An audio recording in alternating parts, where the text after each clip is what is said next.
ነቢዩና መሐመድ ዓለይሂ ሰላቱ ወሰላም ገጠሬ መጥቶ ሊሰልም ለመስጂዱ ሲገባ ከሰሃቦች ጋር ሁሉ የሚቀመጡት አዩኩም ሙሐመድ ይላል። ከናንተ መሃል ሙሐመድ የትኛው ነው ይል ነበር። በዚህ ልብ ሰሃቦቹ ጋር አንድ የሆኑ የተለየ ራሳቸውን ከፍ የማያደርጉ የመተናነስ ሞዴል ነበሩ ረሱሉ ሰለዋቱላሂ ወተስሊማቱ ዐለይሂ። በአንድ ምሽት ላይ ሰይድና ዑመር አሁንም አገሪቱን በጨለማው ማሰስ ጀመሩ።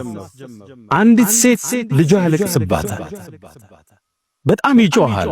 አጋሏት አንቺ ሰው ሆይ ልጁ ዝም አታስቢውም እንዴ? እሷ ምን አለች? አይ ልጄንማ ጡት እንዲያቆም እያስገደድኩት ነው አለች። ለምን ታስገድጂዋለሽ የማይጠባ አላት። አይ ዑመር እኮ አለች። አላወቀችውም እሱ መሆኑ።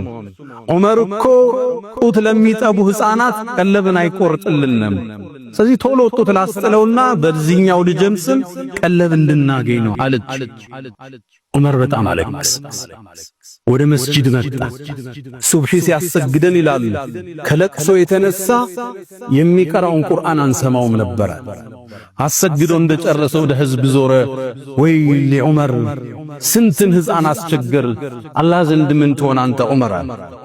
በሉ እንግዳ እናንተ ምእመናን ከዚህ በኋላ የሚጠቡ ሕፃናትም ቢሆን ቀለብ እንቆርጣለን፣ ጡት አታስጥሏቸው ብሎ ወሰነ። የህዝብን ሮሮ ወርዶ መስማት ይፈልጋል፣ ማዳመጥ ይፈልጋል፣ መቅረብ ይፈልጋል። የሆነ ቦታ ላይ አንድ ሙአዚን ተቸገረ። ችግሩ ምንድነው? መሪው መምጣት አለበት። ኢማሙ ጋር ችግር ተፈጠረ። ምንድነው ያለው? መታየት መደመጥ አለበት እንጂ ከላይ ተሆኖ መሪን ለማየት እንደ ፀሐይ የራቀን ከሆነ የኃላፊነትን ከመወጣት የራቀ ይሆናል። ሶስተኛው ነጩ መኪና ላይ ስንወጣ፣ ሰፊው ቢሮ ላይ ስንቀመጥ አጀባና ጭብጨባ ሲበዛ ኩራት ወደ ውስጥ እንዳይገባ ልብ ማለትን ያሻል፣ መተናነስን ይፈልጋል።